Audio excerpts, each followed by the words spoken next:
Efesios, el libro de Efesios, dentro de la perspectiva paulina o del apóstol Pablo o de toda la Biblia, se le considera como el birrete. ¿Así se le dice aquí birrete? Sí. ¿Ok? Piensen en una gradación. Decimos es la cereza del pastel en la teología paulina. Pablo ha escrito, y es una de las personas de más influencia en el Nuevo Testamento. De los 27 libros se le acreditan aproximadamente 13 a él, y en toda su teología él está llegando al punto en el cual está llegando al final de su jornada, y esta sería como una compilación. Estoy hablando del libro de Efesios, ¿ok? Una compilación de todo lo que ha dicho. Y está poniendo la cereza en el pastel. ¿Por qué es importante esto? Por varias razones. Porque esto es lo que nosotros conocemos como cartas ocasionales. Esto implica que la carta fue escrita, obviamente, por el autor de la Biblia, que es el Espíritu Santo, usando un autor humano. Y ese autor humano, guiado por el Espíritu Santo, está viendo una situación o una ocasión dentro de la iglesia. Como la autoridad se encuentra en la Biblia, por favor escuchen lo que voy a decir. La autoridad se encuentra en lo que el Espíritu dijo al autor, y lo que los destinatarios, que en este caso son los efesios, entendieron de lo que el Espíritu dijo el autor. ¿Estuvo claro eso? Sí. Ahí está la autoridad. ¿Qué estoy diciendo? La autoridad no se encuentra en lo que tú o en lo que yo pensamos, que es lo que le dijo el autor, el Espíritu Santo, a Pablo. No, porque tú y yo no estamos inspirados. El único inspirado en toda esa conversación, ¿adivinen quién es? Es Pablo. Entonces yo tengo que entender lo que Pablo entendió, y cuando sea posible, entender o comprender lo que los efesios entendieron de lo que dijo Pablo. Todo eso lo menciono porque aparentemente lo que está pasando en la iglesia en Éfeso es que hay un problema con respecto a esta infiltración de doctrina falsa. Doctrina falsa es lo que se le conoce como, si piensan en un billete falsificado, en un billete que no es de veras. Entonces algo se ha falsificado del evangelio, porque cuando le agregamos o le quitamos al evangelio, se falsifica. ¿Estamos conscientes de ello? Por definición, ven lo que decir, por definición, el evangelio es la persona de Cristo y es la obra de Cristo. Si están tomando nota, esto que estoy por decir es extremadamente importante. El evangelio es lo que Cristo dijo, no de la iglesia. Lo que Cristo dijo, no de tu vida o de mi vida. Lo que Cristo dijo de su persona. Entonces, lo más importante no es conocerte a ti mismo. Es importante que sepas quién eres. Pero lo más importante es conocer lo que Cristo dijo. ¿De quién? De Él mismo. Él mismo. Porque el punto de la conversación, adivinen qué, es Cristo. La Biblia, el punto de la Biblia no es el pueblo de Israel. El punto de la Biblia no es la iglesia. El punto de la Biblia, y mil disculpas por traer malas noticias, pero el punto de la Biblia no eres tú. Entonces, por eso lo que no puedo seguir haciendo es venir a la Biblia y decir, Señor, ¿qué me vas a decir este día? No. Porque la Biblia, sí, la Biblia, aunque fue escrita para nosotros, fue escrita para nosotros, no fue escrita a nosotros. No es más, la Biblia fue escrita para nosotros, pero no fue escrita a nosotros. ¿A quién fue escrita la Biblia? En este caso a los efesios. ¿Sí me explico? Sí. Obviamente nos abarca a nosotros, pero no inicia conmigo la conversación. Todo esto lo estoy mencionando porque aparentemente la ocasión o lo que está pasando en Éfeso es este problema que creo que está pasando hoy en día. Los efesios y aquí está la distorsión del evangelio. Los efesios estaban enfatizando, y típicamente lo de esta manera, estaban exaltando, estaban idolatrando y eventualmente satanizando su conversión al Señor. Porque importante que es que germine el evangelio en nosotros. Esta no es la meta. La meta es que dé fruto. Entonces, si usan términos evangelísticos o bíblicos, esto sería la justificación. Somos salvos exclusivamente por la obra de Cristo, pero ya que eres salvo, hay un propósito por el cual. Entonces, típicamente decimos que la salvación y el propósito, germinación y fruto, son las dos caras de una sola moneda. Entonces, en Éfeso, que es común en el resto del Nuevo Testamento, aparentemente lo que estaba pasando es que afirmaban salvación, pero querían todavía expresar o vivir lo que sería la autonomía, el libertinaje de decir, soy salvo, pero yo determino para qué soy salvo. Entonces la iglesia crea una experiencia muy disfuncional porque, una vez más, piensen en términos de familia. somos 5 de familia, 6 si consideran a Chucho que es nuestro perro, pero en este caso somos 5 de familia, tenemos 26 años de casados, 25 Saraí, Rebeca tiene 23 años, Josué tiene 21, se llevan 2 años cada uno.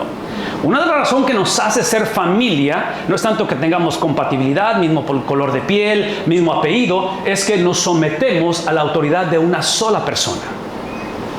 Entonces nuestro propósito es no tanto idolatrar o exaltar mis derechos. Sí, como cristianos, el único derecho que tenemos como cristianos es el de servir.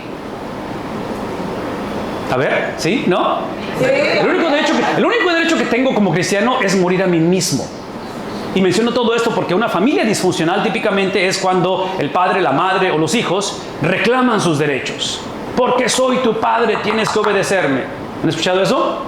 Entonces, otra vez, y yo sé que tiene que haber respeto, pero el punto aquí es de que si tienes que exigir el respeto, probablemente lo perdiste hace tiempo. ¿Me explico? ¿Qué es el punto? El punto es que esta iglesia había separado lo que la Biblia lo presenta como una sola experiencia. Cuando eres salvo, ¿de lo que voy a decir? Eres salvo exclusivamente por la obra, es la doctrina de predestinación, es la obra exclusiva de Dios quien salva. Pablo dice en mismo Efesios capítulo 2, dice, versículo 8, que es por gracia que sois salvos a través de la...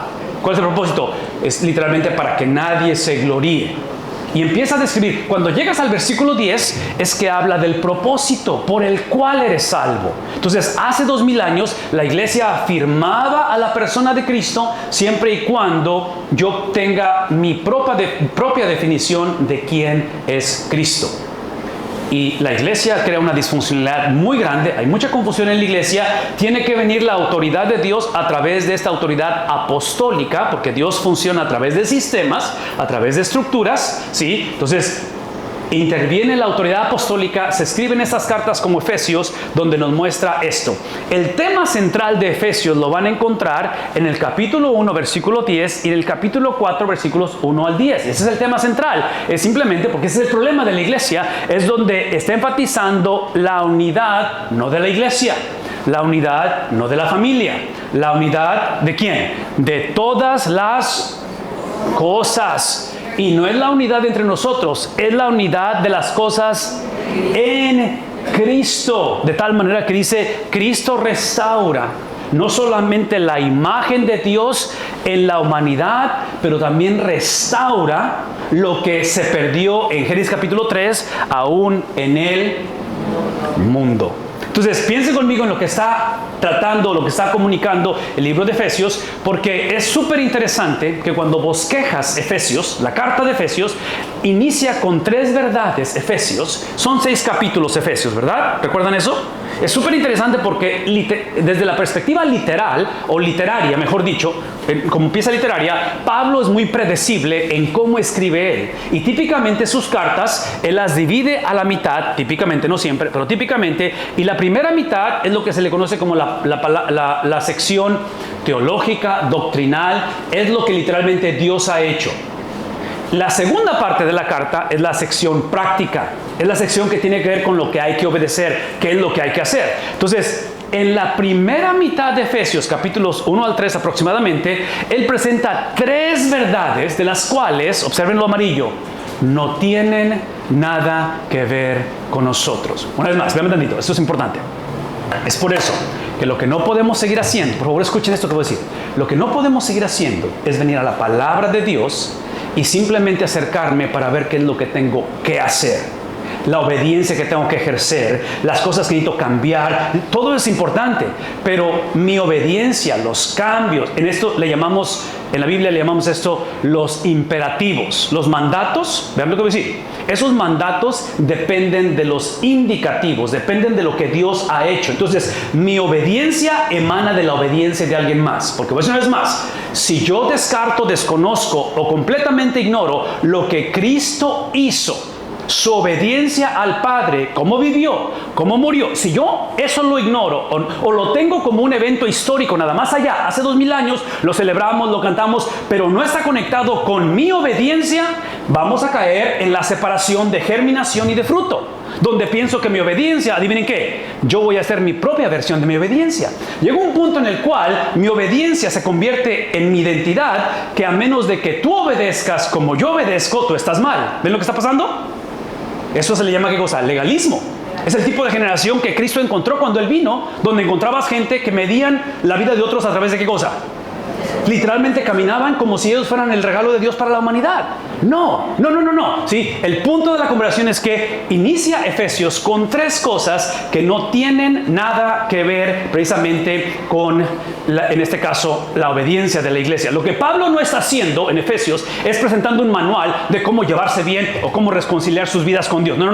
Lo que Pablo va a hacer es que va a hablar acerca de tres cosas que no tienen nada que ver con la iglesia. Pablo no es un evangelista de la prosperidad que simplemente dice, si haces esto y esto y esto, no.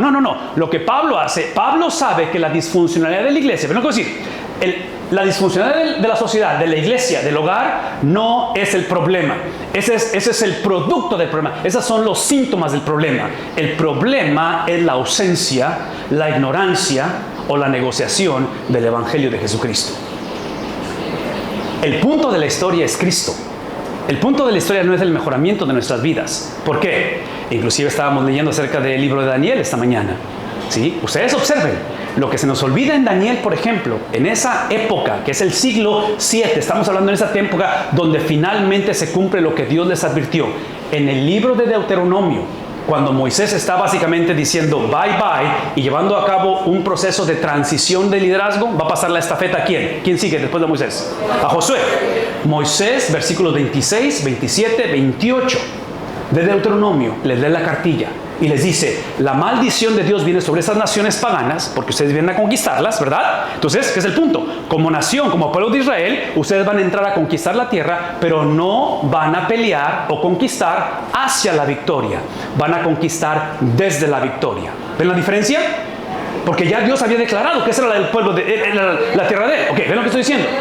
De la misma manera que Moisés les presenta esas buenas noticias, les advierte, si ustedes se prostituyen, si ustedes negocian, si ustedes piensan que se trata de ustedes y toman su color de piel, su llamado, su elección, su simiente que vienen de Abraham y lo exaltan, en lugar de verlo como el medio, el vehículo hacia la redención del mundo, las mismas maldiciones, adivinen qué, vienen sobre ustedes. Entonces aquí hay un principio muy importante, que la elección, el amor incondicional de Dios, la salvación de Dios, pero escúchenme, esa elección, ese amor de redención tiene condiciones relacionales. Yo siempre he dicho esto, no hay cosa más autodestructiva que amar a alguien incondicionalmente.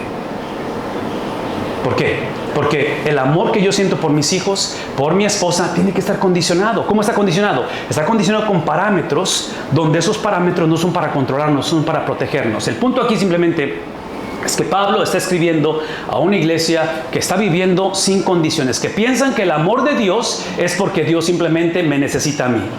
Es porque yo le hago el favor a mi esposa, a mis hijos. No. Eso es soberbia, ¿no es cierto? Es altivez, es dureza de cerviz, dice el Antiguo Testamento. El punto simplemente aquí es que él llega al punto en el versículo 10, que es uno de los versículos que describe el epicentro de todo el libro, donde habla acerca de esto. Dice, para llevarlo a cabo. ¿Quién? ¿La iglesia? ¿Los apóstoles? ¿Quién lo va a llevar a cabo? ¿De quién se trata? Sí, otra vez, observen. Para llevarlo a cabo, ¿sí? Literalmente el Dios de la Biblia, cuando se cumpliera el tiempo, dentro del plan de Dios, dentro de aquello que Dios estipuló antes de la fundación del mundo, no solamente que iba a salvar, pero cómo iba a salvar y por qué iba a salvar. ¿Captamos eso? No es más, antes de la fundación del mundo hay un pacto de redención que se llama en la conversación entre el Dios Trino, Padre, Hijo, Espíritu Santo, donde el Padre le entrega al Hijo los que han de ser salvos. Si tú eres salvo esta mañana, tú eres el regalo del Padre para con el Hijo. ¿Qué implica ello? Vean un tantito. Implica que en esa conversación el Hijo, por amor al Padre, es que el Hijo accede, el Hijo cede sus derechos y Él está dispuesto a ofrecer su vida en sacrificio por los demás. ¿Qué estoy diciendo? Vean un tantito. Que la relación más importante en tu vida no es la relación que tú tienes con Dios. La relación más importante en tu vida es la relación que tiene el Padre con el Hijo y el Espíritu Santo, porque de esa relación emana la salvación. ¿Captamos eso? Entonces no empieza conmigo, empieza con ¿quién? Empieza con Él. Porque no solamente Él salva, Él determina cómo salva y Él determina ¿qué cosa? para que salva.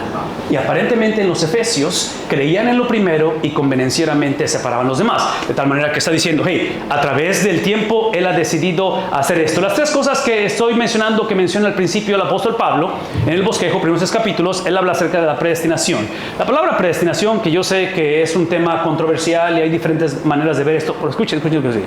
Es simplemente el prefijo pre, de que el destino o la razón de la salvación está preestablecida. Somos salvos. La razón por qué soy salvo está... No tengo el derecho de decir soy salvo para esto. No. Soy salvo literalmente para un destino. El destino es una persona. Soy salvo para caminar en similitud a Cristo en la tierra. No solamente ir al cielo cuando muera. ¿Captamos eso?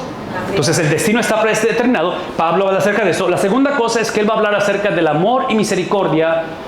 ¿Qué cosa? Por favor, escúchenme tantito. Escuchen lo que voy a decir, porque eso es importante. Estas dos palabras son especialmente esta.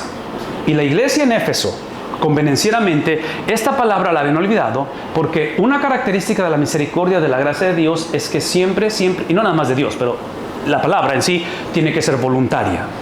Cuando alguien demanda, en otras palabras, si yo trabajo una jornada de 2 semanas o una semana o cuando me paguen, ¿sí? Si me pagan semanal o quincenalmente, ¿sí? El cheque que me da mi patrón, adivinen qué, ¿es misericordia?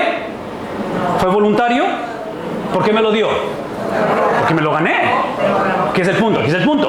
De que convenencieramente esta palabra, bíblicamente hablando, se nos olvida que es voluntaria, número 1. Número 2, eso implica que Dios me debe absolutamente. Realmente lo que Dios nos debe es justicia, que eso implica que todos deberíamos ir ¿a dónde? ¿A dónde deberíamos ir? Al infierno, ¿verdad? Entonces, por eso Pablo dice que es por gracia que sois, ¿sí? La palabra gracia, ese es mi punto, la razón que estoy mencionando. Porque a nivel de iglesias, y aquí es donde, si tú no eres cristiano, o a lo mejor estás aquí y estás así como que, no sé, si sí o si no, o a lo mejor dices, este es mi último domingo que le voy a hacer esto a la iglesia y de aquí no quiero saber nada. Vean lo que voy a decir, por favor, escúchenme. Cuando el cristiano usa esta palabra, no como algo voluntario de parte de Dios, pero la vemos como que si Dios me debe, es cuando creamos una caricatura del evangelio, creamos una distorsión, porque una vez más, esta palabra de misericordia típicamente sale a flote cuando estamos atravesando el valle de sombra de muerte. Entonces, ¿cómo reaccionamos cuando pasamos por cómo reaccionamos cuando pasamos por el exilio que está pasando Daniel? ¿Recuerdan eso? O sea, esta mañana hablamos de atributos de Daniel, de cosas que le caracterizan como un hombre de Dios, pero escuchen, esos atributos no fueron manifestados en un contexto ideal. Hubo devastación. ¿Me explico? Hubo sufrimiento y hay sufrimiento el resto del tiempo. En medio de ello, la pregunta no es si vamos a sufrir, la pregunta no es cuándo vamos a sufrir, la pregunta es cómo vamos a reaccionar cuando suframos. Esa es la única pregunta y Pablo quiere asegurarse que entre los efesios, en este caso la iglesia en Éfeso, aseguren que esta palabra no lleguemos una vez más a pensar que Dios me debe, Dios, ¿me explico? O sea, porque actuamos como diciéndole a Dios, ¿cómo es posible que a mi papá le pase esto? ¿Cómo es posible que a mi hija, después de todo lo que he servido? Entonces, observan ese lenguaje donde pensamos, donde creemos que Dios nos debe. Entonces, el punto aquí es que es inmerecida de parte de Dios. Y la última que presenta en Efesios es la verdad escondida, desconocida, a través de las edades, revelada a través de ¿quién? ¿Cuál es la revelación suprema? Es Cristo. ¿Cuál es la verdad que se ha sido revelada? Esa es la verdad. Y esto que está aquí, no hacemos justicia como generación en el odio que había entre ellos, entre el judío y el gentil. De tal manera que ahora Pablo dice a través de Cristo que Él es la verdad que había sido escondida, revelada ahora. Adivinen qué, somos, por lo tanto, no hay judío, no hay griego, no hay gentil, no hay varón, no hay dama. Somos, ¿qué cosa? Uno. Por favor, escúchenme. Esta unidad, que es obvio que es necesaria hoy en día, ¿o no? Somos una generación extremadamente fragmentada. Por favor, escúchenme. Esta unidad no es el producto de hombres y mujeres que entendimos la Biblia, el Evangelio, y finalmente nos perdonamos unos a otros. Casi nos divorciábamos, pero aquí estamos por la gracia de Dios. Y gracias a Dios por tu historia, gracias a Dios por tu testimonio, todo eso es válido. Pero esta unidad es el producto de que hace 2000 años el Hijo fue abandonado. tuvo que haber desunidad, tuvo que haber fragmentación para que hubiera unidad. ¿Captamos eso, hermanos? ¿No? ¿Sí? Hay un preámbulo. Entonces, por eso es que estoy enfatizando que el punto no inicia con nosotros, con nuestra falta de unidad, con nuestra falta de... No, inicia con la unidad del Dios Trino, Padre, Hijo y Espíritu Santo, que va a ser fragmentada. Pablo en Filipenses capítulo 2 habla de la humillación y exaltación de Cristo, y esa experiencia, literalmente, dice Pablo, que el que no escatimó ser igual a... ¿Qué cosa?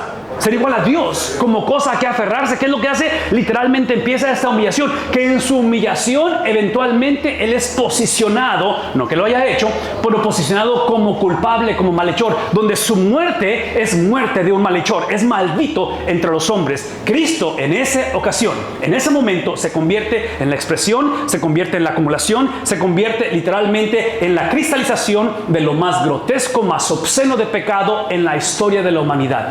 Ese fue Cristo. Entonces, hablar de unidad en tu vida entre nosotros o con Dios es el producto de que alguien clamó, alguien oró, alguien suplicó en su tiempo de necesidad, y tanto sus amigos como su generación y su mismo Padre Celestial le dio ¿qué cosa?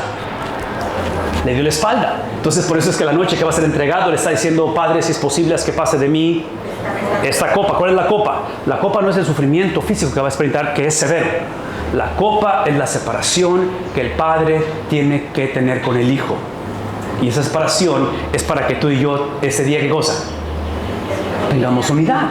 Entonces nuestra unidad es el producto de la separación de alguien más. Déjenme acabar con esto, porque solamente les iba a dar una perspectiva de esto. Mi punto es esto, de que esta mañana, si por alguna razón tú no has conocido, o tal vez la conociste, pero esta mañana no te sientes que la tienes, la has perdido, te sientes un poco confundido en tu unidad con Dios, que es extremadamente importante, porque entre paréntesis, la Biblia presenta, esto es lo que la Biblia dice, la Biblia dice que la unidad con Dios viene de entender que primeramente estábamos separados de Dios. No es más, nadie nace buscando a Dios, todos nacemos huyendo de Dios. La imagen que me viene a la mente es la de Jonás. Dios le dice a Jonás bien claro: ve a ¿dónde? A Nínive. ¿Qué hace Jonás? Exactamente en dirección. Entonces, cuando tú saliste del vientre de tu madre, cuando yo salí del vientre de mi madre, nadie nació buscando a Dios. Todos nacimos ¿qué cosa? ¿Sí? ¿Me han entendido? Nacimos en dirección opuesta porque somos hijos del primer Adán. ¿Qué le caracteriza al primer Adán? ¿Obediencia o desobediencia? Desobediencia. Entonces, por una parte, tenemos ese pecado adánico que llamamos, donde somos nacidos muertos en pecado, pero por la otra parte, a raíz del pecado, como nacemos muertos, es que nuestro libre albedrío, ¿sí? Nuestra habilidad de decidir está fragmentada, está literalmente influenciada por nuestra naturaleza. Entonces, ¿qué es el punto? ¿Qué es el punto? ¿Qué es el punto? Es de que mi desobediencia no me hace ser desobediente. Mis mentiras no me hacen mentiroso. Es porque soy mentiroso que miento. Es porque por naturaleza soy hijo de las tinieblas que peco. Y menciono todo esto, por favor, véanme. La razón que menciono todo esto es porque la confusión en Efesios, y la confusión hoy en día, es que queremos que los sermones, el estudio bíblico, cambie la conducta de la gente. No. La conducta de la gente emana del corazón de la gente. Entonces, mi problema no es lo que hago, mi problema es ¿qué cosa? Lo que soy. Y cuando hablo acerca de esta unidad con Dios, es porque todos nacimos no unidos a Dios, nacimos separados de Dios. Pero esta unidad con Dios, una vez más, ¿qué cosa? Es el producto de la unidad. ¿Qué cosa? Dígalo conmigo. De la unidad de Dios. La unidad del Padre con el Hijo y el Espíritu Santo es lo que produce la unidad entre nosotros. Entonces, esta mañana, yo no sé dónde estés, yo no sé si esta mañana tú te has acostumbrado a tener una vida fragmentada y piensas que división y odio, falta de perdón es lo normativo porque me lo hicieron, así crecí, esto es lo que conozco. O a lo mejor esta mañana estás cansado de tratar de hacer esto y has caído en una rutina donde potencialmente simplemente se ha convertido en algo rutinario y has perdido ese sentir. Yo quiero que esta mañana concluyamos nuestro tiempo recordando esto, que esta unidad de Dios entre Padre, Hijo, Espíritu Santo, Pablo la describe a través de 3 capítulos en Efesios. Y empezando en el 4 y hasta el 6, habla acerca de lo que la iglesia tiene que hacer. De aquí en adelante, mi invitación, mi deseo, es de que todo lo que tú hagas, desees, busques, has sido entrenado, has sido capacitado en predicar o enseñar o lo que sea, esté basado no en tus deseos, no en lo que tú entiendes, pero esté basado en lo que Él ha hecho. Y basado en esa unidad perfecta, que una vez más fue fragmentada hace 2000 años, es que podemos hablar de una relación con Dios. La única manera de ser aceptos en Dios no es simplemente cambiando, teniendo un testimonio, está basado en el testimonio de Cristo. De tal manera que esta mañana, si tú vienes a Cristo, si tú abres tu corazón a Cristo, literalmente lo que estás haciendo, estás reconociendo no la necesidad que tienes de Dios, estás reconociendo ¿qué cosa? La unidad, porque Pablo dice, esto es lo que dice Pablo, que esa humillación, Filipenses 2, esa humillación de Cristo lo llevó a una exaltación. Y la exaltación de Cristo es que el que no conoció pecado, por nosotros se hizo pecado. La exaltación de Cristo es que su obediencia perfecta de 33 años sobre la faz de la tierra garantizó que ese domingo en la mañana la piedra iba a ser removida, de que Él saldría victorioso de entre los muertos. Por favor, escúchenme. Esa obediencia de Cristo, que es la única obediencia que el Padre... Sí, la resurrección de Cristo no es otra cosa más que en la relación entre ellos. El Padre está diciendo, yo apruebo lo que este joven hizo por 33 años. Esa es la resurrección. La resurrección es simplemente Dios diciendo, yo apruebo. Todo lo que Él hizo, incluyendo su sacrificio en la cruz, yo lo apruebo. Porque ¿quién resucitó a Cristo? Lo resucitó su Padre Celestial. Entonces, ¿verdad? Es decir, la salida de Cristo... Allá en Estados Unidos decimos es un down payment. En México decimos es un enganche. ¿Saben qué es un enganche?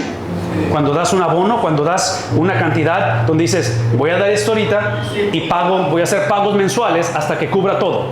La resurrección de Cristo es un enganche, donde el Padre está diciendo, toda persona que deposite su confianza, primeramente en la relación del Dios Trino, en esa relación perfecta, que es lo que produce la obediencia de Cristo y la resurrección. Si tú pones tu confianza en eso, literalmente en el Dios de la Biblia, que Él hizo, que Él logró, que su trabajo y su obra es suficiente, que no hay nada que puedas hacer, simplemente poner tu confianza en ello. Si estás dispuesto a hacer eso, es que todo lo que Cristo hizo lo transfiere, lo acredita, lo imputa en tu vida. Cuando Cristo sale de la tumba, Él salió para atrás. Sí, escuchen esto.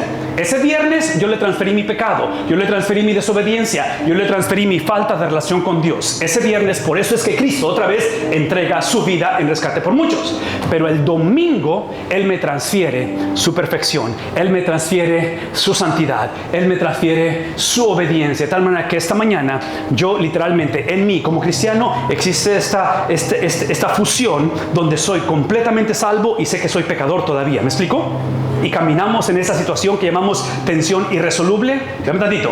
Esa tensión irresoluble que todos tenemos no va a ser resuelta hasta que Cristo venga por segunda vez. Porque cuando conoces a Cristo, ven esto, cuando conoces a Cristo, si entregas tu vida a Cristo, eres libre de la condenación eterna. Pablo dice en Romanos que no hay condenación para los que están en Cristo.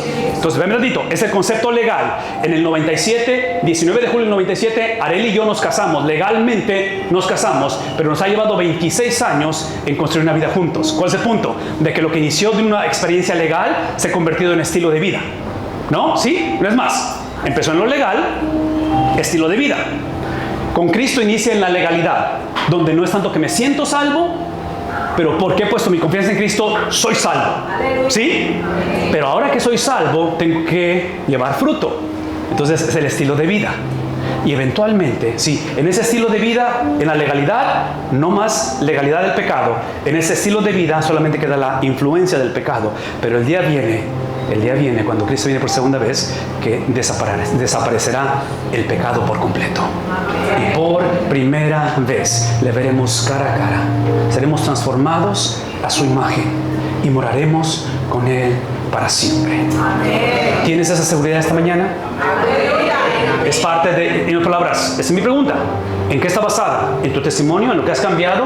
¿En lo que tus padres dijeron? ¿En lo mucho que trabajas en la iglesia? Gracias a Dios por todo, gracias por los padres y los abuelos. Tiene que estar basado en algo que es inmovible, algo que no puede cambiar, algo que tu pecado, algo que tus experiencias nunca podrán alterar. Es la fidelidad de Cristo a su Padre Celestial. Se pone de pie.